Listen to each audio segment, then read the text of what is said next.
Hello students, welcome back in new video. So students, आज के इस वीडियो में हम 12th का केमिस्ट्री स्टार्ट करने वाले हैं। तो ये जो लेक्चर होगी वो क्लास 12 के बच्चों के लिए तो इम्पोर्टेंट होगी ही। उसके साथ साथ ये लेक्चर आईआईटी जेईई की स्टूडेंट के लिए, उसके साथ साथ ये लेक्चर नीट के स्टूडेंट के लिए काफी ज्यादा हेल्पफुल होने वाली है, क्योंकि इस लेक्चर में मैं आपको आईआईटी जेईई लेवल तक का कॉन्सेप्ट देने वाला हूँ, उसके साथ साथ नीट के लेवल तक का कॉन्सेप्ट देने वाला हूँ। और क्या है ना कि स्टूडेंट्स को फिजिक्स याद हो जाता है, मैथ समझ में आ जाता है, बट वो केमिस्ट्री क्या करते हैं, रट लेते हैं।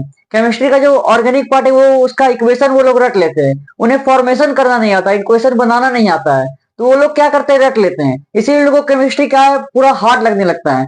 लेकिन मैं आपको केमिस्ट्री इस तरीका से बताऊंगा कि आपको क्लास में ही याद हो जाएगा। केमिस्ट्री जो है स्टूडेंट काफी इजी सब्जेक्ट है, तो आप लोग जैसे जैसे आगे पढ़ते रहिएगा तो आपको केमिस्ट्री एकदम पूरा दिमाग में याद हो जाएगा, क्लास में ही आपको याद हो जाएगा। तो इस वीडियो में मैं क्लास 12 का केमिस्ट्री स्टार्ट करूंगा। तो मेनली जो क्लास 12 का केमिस्ट्री वो 3 पार्ट में है। एक है फिजिकल केमिस्ट्री, एक है ऑर्गेनिक, एक है इनऑर्गेनिक। देखिए मैं आप लिख के बताता हूँ।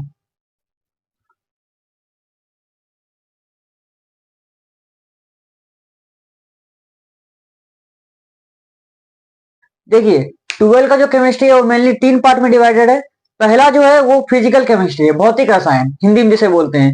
दूसरा जो है वो ऑर्गेनिक केमिस्ट्री है, जिसे हम लोग कार्बनिक रसायन बोलते हैं। तीसरा जो है वो इनऑर्गेनिक, जिसे हम अकार्बनिक रसायन बोलते हैं। देखिए मैं आपको पहले ओवरव्यू दे देता हूँ कि हमें साल भर तक क्या पढ़ना है केमिस्ट्री में।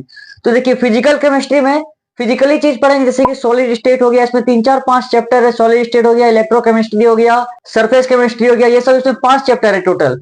ऑर्गेनिक में मेनली हम कार्बन के बारे में डिटेल में पढ़ने वाले हैं। कार्बन जो है ना एलिमेंट, इसके बारे में हम लोग डिटेल में पढ़ने वाले हैं। यहाँ पे हम लोग हेलोएरिन, हेलोएरिन, अल्कोहल, ईथर, फिनॉल, कार्बोक्सिलिक अम्ल, एमीन, ये सब के बारे में पूरा डिटेल में पढ़ने वाले हैं। अकार्बनिक में हम लोग क्या पढ़ने वाले हैं, मीन्स इनऑर्गेनिक में क्या पढ़ने वाले हैं, कार्बन को छोड़ के बाकी जितने भी एलिमेंट्स है वो सब पढ़ने वाले हैं। जो पीरियोडिक टेबल है उसमें P block element, D block element और एफ ब्लॉक एलिमेंट, ये सब हम लोग इनऑर्गेनिक में पढ़ेंगे। उसके बाद H2SO4 का फॉर्मेशन कैसे होता है, उसके बाद अमोनिया का फॉर्मेशन कैसे होता है, ये सब के बारे में हम लोग इनऑर्गेनिक में लास्ट में पढ़ेंगे। तो सबसे पहले हम लोग जो स्टार्ट करेंगे वो फिजिकल केमिस्ट्री से करेंगे। केमिस्ट्री का सबसे इजिएस्ट जो है वो ऑर्गेनिक है, उसके बाद फिजिकल है, उसके बाद इनऑर्गेनिक है। ठीक है, तो हम लोग सबसे पहले फिजिकल स्टार्ट करेंगे। इसमें टोटल 5 चैप्टर आते हैं। पहला जो आप लोग का चैप्टर है जो आपके सिलेबस में वो है ठोस अवस्था। तो ठोस अवस्था कहां से स्टार्ट होता है, हम लोग जीरो से स्टार्ट करेंगे। देखिए जीरो टू हीरो जाएंगे। ठोस अवस्था, उससे पहले हम लोग पदार्थ के बारे में पढ़ेंगे। पदार्थ की ही अवस्था होती है ठोस, द्रव, गैस, ये सब। ठीक है, तो इसको हम रब करते हैं। मैं आपको शुरू से बताता हूँ, स्टार्टिंग जीरो से।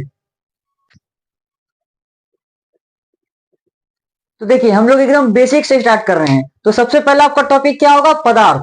इंग्लिश में पदार्थ को बोलते हैं मैटर। पदार्थ क्या है, देखिए पदार्थ हर वो वस्तु जिसका कुछ द्रव्यमान हो और कुछ स्थान घेरती हो, यानी कुछ उसका आयतन हो, वो पदार्थ कहलाएगा। जैसे ये मार्कर, इसका कुछ ना कुछ द्रव्यमान है, इसका कुछ ना कुछ भार है, वेट, और ये कुछ स्थान घेर रही है। देखिए हम इसे अगर हाथ में रखते हैं तो ये इतना स्थान मेरे हाथ का घेर रही है, तो ये क्या हो जाएगा, पदार्थ। ये व्हाइट बोर्ड, इसका कुछ ना कुछ भार होगा, कुछ ना कुछ द्रव्यमान होगा, और ये मेरे दीवार का इतना हिस्सा घेर रही है, मतलब ये एक पदार्थ होगा। तो पदार्थ का परिभाषा क्या होगा, हर वह वस्तु,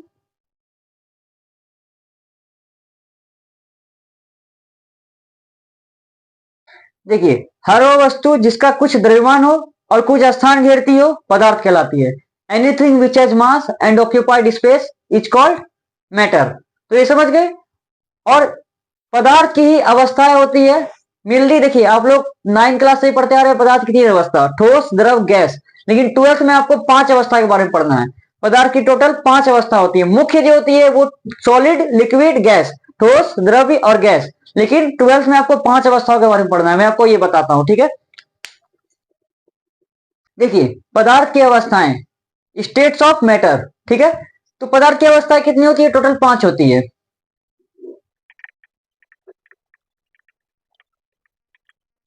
देखिए पहला जो अवस्था है इसका ठोस, दूसरा द्रव, तीसरा गैस, चौथा प्लाज्मा, और सबसे लास्ट में बोस आइंस्टाइन पदार्थ, बोस आइंस्टाइन मैटर। देखिए ठोस अवस्था, द्रव अवस्था मतलब solid, liquid, gas, plasma, Bose Einstein पदार्थ।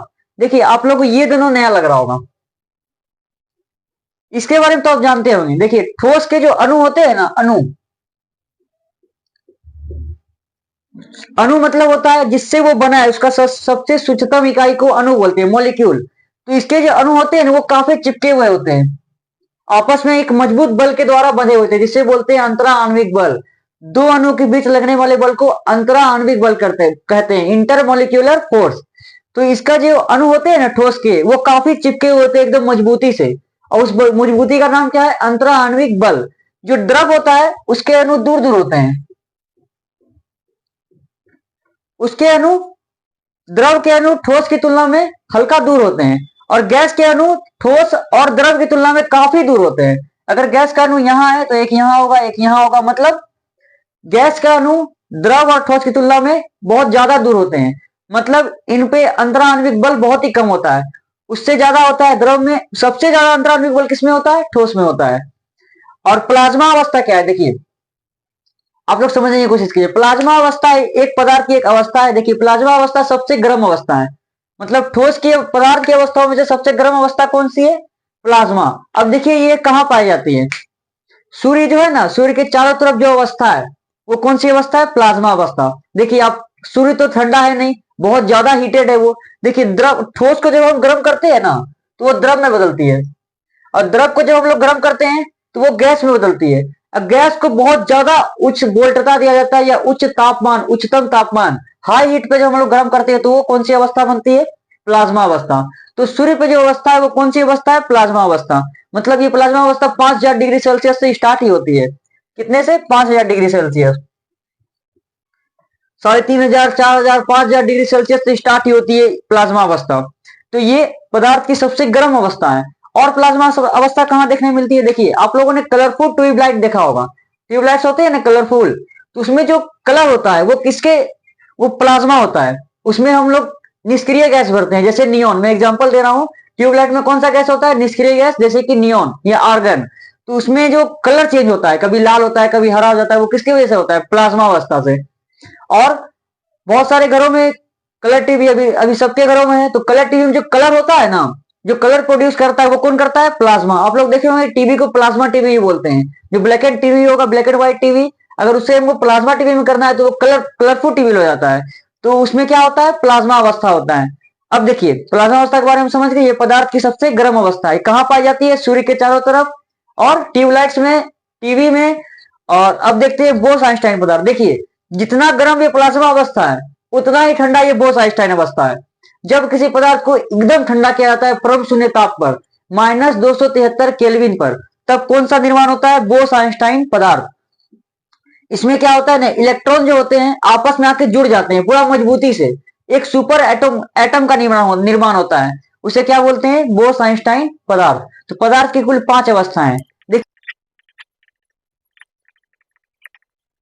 देखिए हम लोग का जो इस चैप्टर है 12th का केमिस्ट्री, वो मेनली ठोस के बारे में है।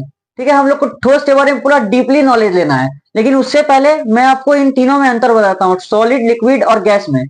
ये इन सब में बच्चे बहुत ही कंफ्यूज रहते हैं। इनका आकार क्या होता है, निश्चित होता है क्या अनिश्चित होता है, आयतन निश्चित होता है या अनिश्चित होता है। तो मैं आपको डिटेल में बताता हूँ। देखिए सबसे पहले हम लोग आकार देखते हैं इसका। आकार को इंग्लिश में शेप बोलते हैं। देखिए एक एग्जाम्पल से समझिए।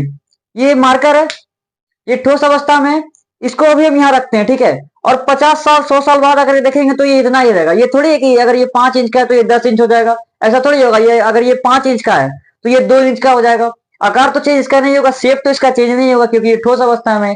इसका मतलब ये है, जो ठोस होता है ना, उसका आकार क्या होता है? फिक्स होता है, निश्चित होता है। तो ठोस पदार्थ का आकार क्या होता है? निश्चित होता है। अब द्रव में आते हैं। देखिए द्रव, द्रव मीन्स आप पानी याद रख लीजिए। पानी एक द्रव होता है तरल अवस्था में। देखिए पानी को अगर हम गिलास में डालें, 1 लीटर पानी हम लोग गिलास में डालें, और 1 लीटर पानी को हम लोग कटोरा में डालते हैं। देखिए जब 1 लीटर पानी को गिलास में डालें और जब 1 लीटर पानी को कटोरा में डालें, तो वो कटोरा में कटोरे का शेप ले लेगा, गिलास में गिलास का शेप ले लेगा। शेप मीन्स आकार। तो जो द्रव होता है उसकी कोई निश्चित शेप नहीं होती है, वो जिस बर्तन में आप डालिएगा उस बर्तन का आकार ले लेगा। इसका मतलब क्या हुआ? जो द्रव होता है, यानी कि द्रव यानी पानी, तो उसका आकार अनिश्चित होता है, फिक्स नहीं होता है।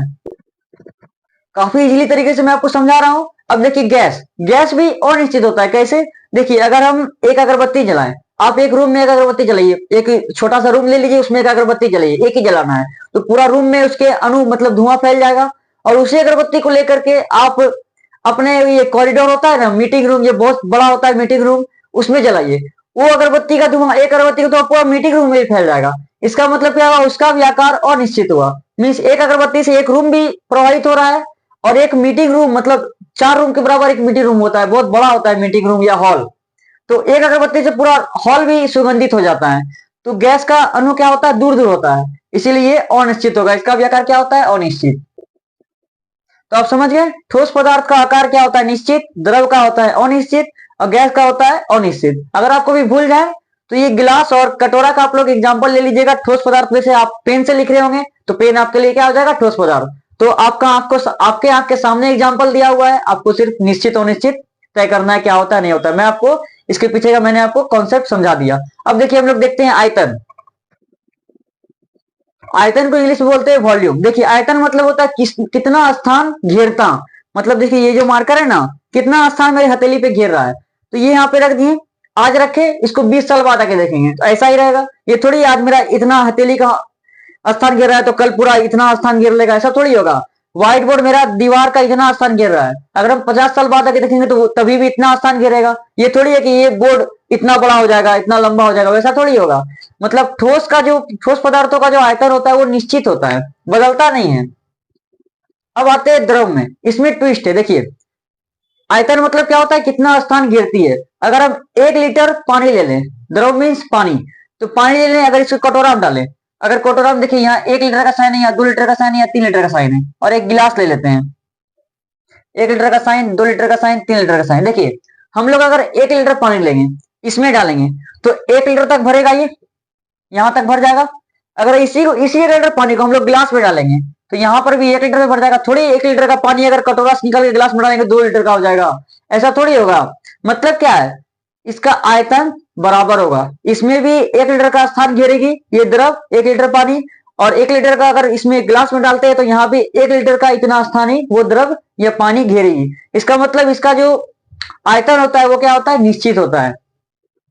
इसमें बच्चे कंफ्यूज रहते हैं कि निश्चित कैसे हो गया, कटोरा डाले तो कटोरा का शेप नहीं ले लिया, वो शेप ले रहा है कटोरा का, तो शेप मतलब आकार, आकृति, तो कैसे होगी, अनिश्चित। और आयतन मतलब क्या, कितना स्थान घेर रही है। 1 लीटर इसमें भी थी, 1 लीटर इसमें भी थी, मतलब 1 लीटर से इसमें 2 लीटर थोड़ी हो गई, या 1 लीटर से हाफ लीटर थोड़ी हो गई। 1 लीटर का 1 लीटर है, चाहे गिलास में डालो, कटोरा में डालो, या कहीं भी डालो, तो क्या हो जाएगा, 1 लीटर यहाँ भी, 1 लीटर यहाँ भी, तो ये क्या हो जाएगा, निश्चित। गैस जो ये अनिश्चित होती है, गैस अनिश्चित क्यों। देखिए फिर से वही अगरबत्ती वाला एग्जांपल, एक अगरबत्ती अगर आप रूम में जलाएंगे तो पूरा रूम में फैल जाएगा उसका धुआं। अगर आप मीटिंग हॉल में जलाएंगे तो मीटिंग हॉल के बराबर वो हो जाएगा। अगर आप कहीं बड़े जगह पे जलाएंगे तो एक अगरबत्ती से पूरा बड़े जगह पे धुआं फैल जाएगा।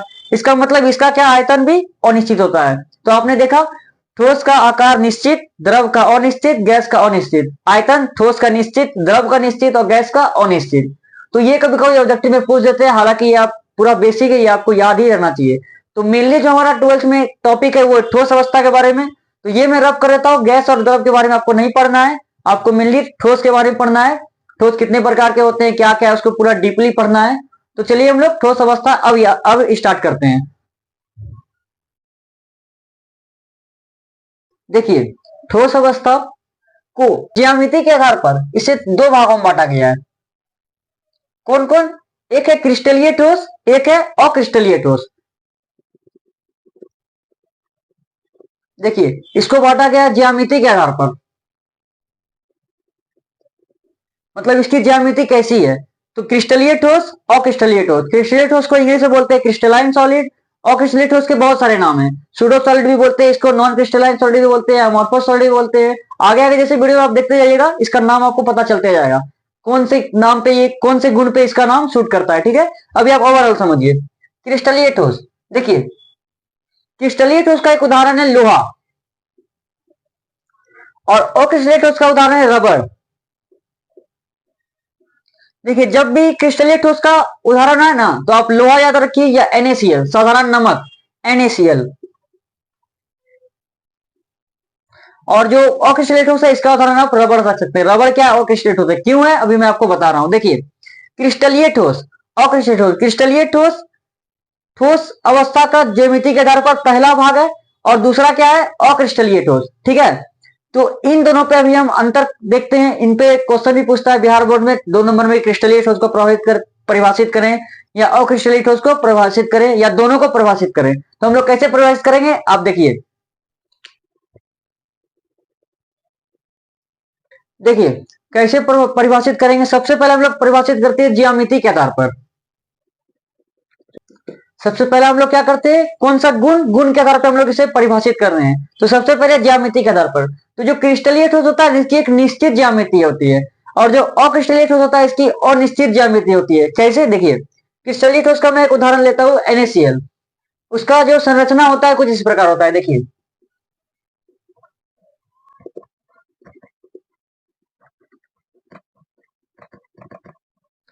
ये किसका उदाहरण है, क्रिस्टलीय ठोस का। और ये कौन सा क्रिस्टलीय ठोस है, NaCl। आप मान लीजिए ये गोला क्या है, Na प्लस है, और ये क्रॉस क्या है, Cl माइनस है। अब देखिए यहाँ पे ये जो गोला है Na प्लस, इसके चारों तरफ क्या है, Cl माइनस। एक क्रॉस ले लीजिए, Cl माइनस, इसके चारों तरफ क्या है, Na प्लस। मतलब इसमें एक निश्चित ज्यामिति है, चेंज नहीं हो रही है। ऑक्सीजन ठोस में कैसा होता है, कुछ भी कहीं भी होता है। अक्रिस्टलीय ठोस में अंट संट होता है, मतलब कुछ भी कहीं भी हो जाता है। और इसमें देखिए एक क्रॉस के चारों तरफ गोला है, एक गोले के चारों तरफ क्रॉस है, मतलब इसकी ज्यामिति कैसी है, निश्चित है। और इसकी ज्यामिति कैसी है, अनिश्चित। तो आप लोगों ने देखा ज्यामिति के आधार पर क्रिस्टलीय ठोस निश्चित होते हैं, अक्रिस्टलीय ठोस अनिश्चित होते हैं। अगला गुण देखते हैं हम लोग। अगला गुण हम लोग देखते हैं विदलन का गुण। देखिए विदलन मतलब क्या होता है, विदलन मतलब जब किसी क्रिस्टल को काटा जाता है, आप चाकू ले लीजिए, पनीर को काटिए तो पूरा चिकना सतह मिलेगी। पनीर को आप कभी काटे होंगे, पनीर को जब बीच से काटा जाता है तो पूरा चिकनी सतह मिलती है। तो मतलब विदलन इसमें जो होता है चिकनी सतह मिलती है, इसमें खुरदरी सतह मिलती है। आप अगर रबर को काटिएगा ना तो एक सतह उसकी खुरदरी आएगी, दूसरी सतह उसकी खुरदरी आएगी, मतलब ऊपर खाबर जिसे बोलते हैं। तो जो अक्रिस्टलीय होता है उसका जो रबर एग्जाम्पल है, उसे अगर आप काटते हैं तो खुरदरी सतह मिलती है। और अगर क्रिस्टलीय ठोस यानी कि पनीर को काटते हैं तो कैसे मिलती है, चिकनी सतह मिलती है। तो चिकनी सतह को यहां बोलते हैं समविदलन, समविदलन। और ये खुरदरी सतह मतलब विषम विदलन। तो क्रिस्टलीय ठोस समविदलन होता है और अक्रिस्टलीय ठोस पदार्थ विषम विदलन प्रदर्शित करते हैं। ठीक है, इसके आगे का गुण देखते हैं। देखिए हम लोग दोनों का प्रकृति देखते हैं, नेचर। तो क्रिस्टलीय ठोस जो होता है वो वास्तविक ठोस होता है। मतलब हीरा का एग्जाम्पल ले लीजिए, हीरा जो होता है वास्तविक ठोस है, मतलब वो हीरा तो दुनिया का सबसे कठोर पदार्थ होता है, कौन सा, हीरा। तो क्रिस्टलीय ठोस को क्या बोलते हैं, वास्तविक ठोस, मींस रियल सॉलिड। और जो अक्रिस्टलीय ठोस है इसे आभासी ठोस बोलते हैं। आभासी ठोस इसलिए बोलते हैं, देखिए एग्जाम्पल है इसका कांच। अब आप कंफ्यूज हो रहे हैं कि कांच तो मैंने तो देखा है कांच तो ठोस होता है, लेकिन कांच आप बोल रहे हैं अक्रिस्टलीय ठोस है, क्यों। देखिए अगर आप आज कांच का टुकड़ा लाते हैं, मान लीजिए ये कांच का टुकड़ा है, इसे आप आज के दिन पे लाए, आज की तारीख के लाए, और अगर इसे आप 50 साल 100 साल बाद देखिएगा तो पता है क्या हो जाएगा, ये ऐसा हो जाएगा।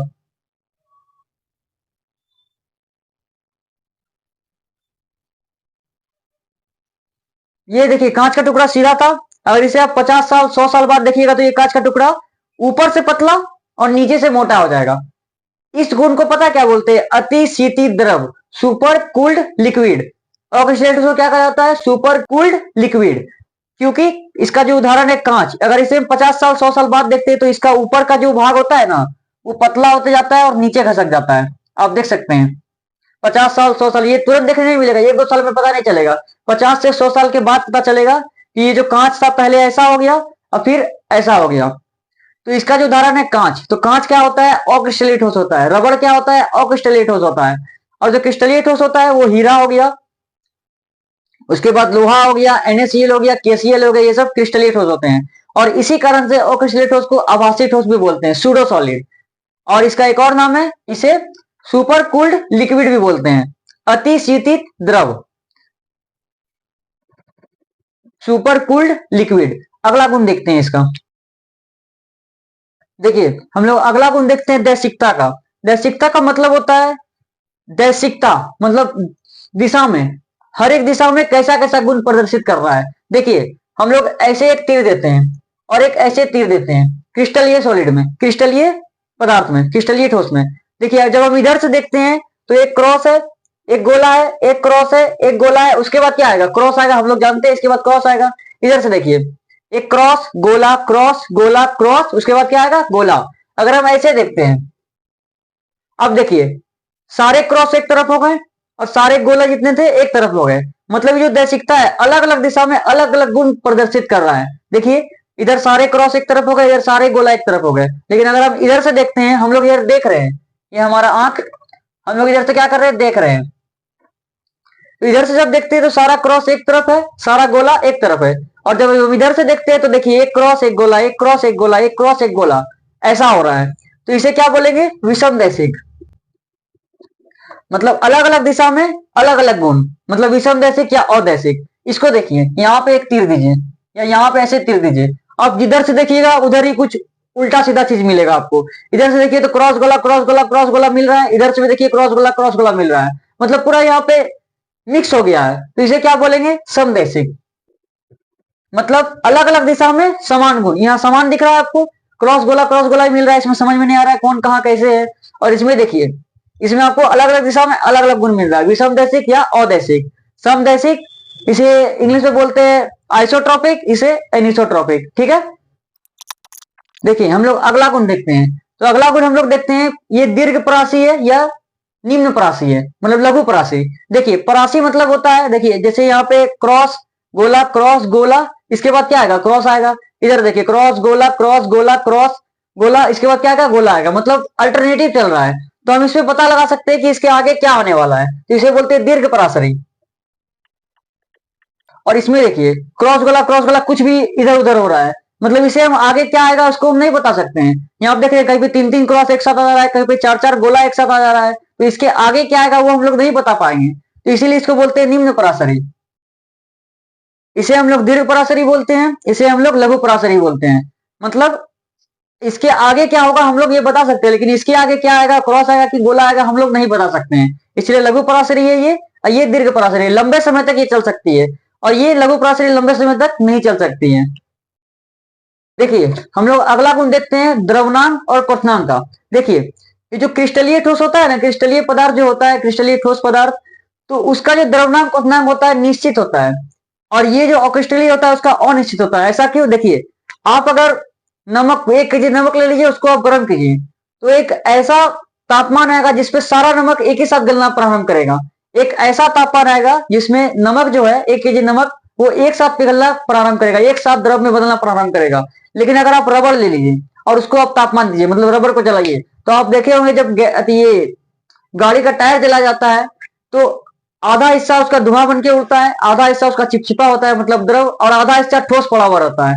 मतलब ये अक्रिस्टलीय ठोस जो है जिसका उदाहरण रबड़ है, ये क्या होते हैं, एक परास के बाद क्या होते हैं, तीनों अवस्था में आ जाते हैं। मतलब इसमें एक रेंज होता है, मतलब 20 से 30 डिग्री सेल्सियस पर गर्म होगा पूरा, मतलब 20 डिग्री पे ये गैस बनेगा, 25 डिग्री पे ये थोड़ा चिपचिपा बनेगा, और 30 डिग्री पे पूरा जल के खत्म हो जाएगा। और इसका जो होता है निश्चित होता है, मतलब 30 डिग्री सेल्सियस, मैं एक एग्जांपल दे रहा हूं कि इसकी एक निश्चित पूर्णांक और द्रव्यमान सीमा होती है, एक निश्चित होती है, और इसकी परास में होती है रेंज, जिसे परास में क्या बोलता है, रेंज। इसकी रेंज में होती है तापमान 20 से 30 डिग्री सेल्सियस। या फिर एक एग्जांपल मैं ले रहा हूं, रबड़ को अगर 20 से 30 डिग्री सेल्सियस पे गर्म करेंगे तो 20 डिग्री सेल्सियस पे वो गैस बनेगा। उसके बाद हालांकि 20 डिग्री सेल्सियस होगा नहीं, यहाँ पे 50 से 100 रख देते हैं, तो 50 डिग्री सेल्सियस पे वो गैस बनेगा, 60 डिग्री सेल्सियस पे वो द्रव बनेगा, और 100 डिग्री सेल्सियस पे पूरा रबर गल के खत्म हो जाएगा। लेकिन अगर नमक को हम लोग गर्म करेंगे तो 50 डिग्री सेल्सियस पे वो पूरा गर्म होकर के वो द्रव में बदल जाएगा। मतलब उसका द्रवनांक और क्वथनांक क्रिस्टलीय ठोस का निश्चित होता है और अक्रिस्टलीय ठोस का अनिश्चित होता है। ठीक है, आपके जो मैंने जो बताया गुण वो आपके साइड में आ रहे होंगे, आप इसे एक बार देख लीजिए, मैं जो बताया वहीं पे साइड में आ रहे होंगे। तो इस वीडियो में बस इतना ही रहने देते हैं। आगे जो आपको पढ़ना है क्रिस्टलीय ठोस के बारे में पढ़ना है, क्योंकि अक्रिस्टलीय ठोस तो यहाँ पे खत्म हो गया, इसके बारे में आप क्या ही पढ़े। क्रिस्टलीय ठोस के बारे में आप लोग डीपली पढ़ेंगे, कोशिका ये क्रिस्टल जालक के बारे में पढ़ेंगे, उसके बाद हम लोग इकाई सेल पढ़ेंगे, बीसीसी, एफसीसी, एससीसी होते हैं, तो काफी डिटेल से पढ़ने वाले हैं। तो इस वीडियो में बस इतना ही रहने देगा, क्योंकि वीडियो काफी लंबी हो चुकी है।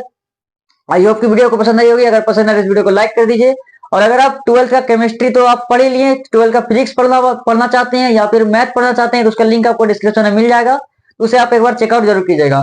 तो उम्मीद करता हूँ आपको वीडियो पसंद आएगी। वीडियो पसंद आए तो इस वीडियो को लाइक कर दीजिए, अपने दोस्तों के साथ शेयर कर दीजिए, और चैनल न्यू है तो इसको आप सपोर्ट करके सब्सक्राइब भी कर लीजिए। तो मैं मिलता हूँ आपसे नेक्स्ट वीडियो में, तब तक के लिए बाय बाय।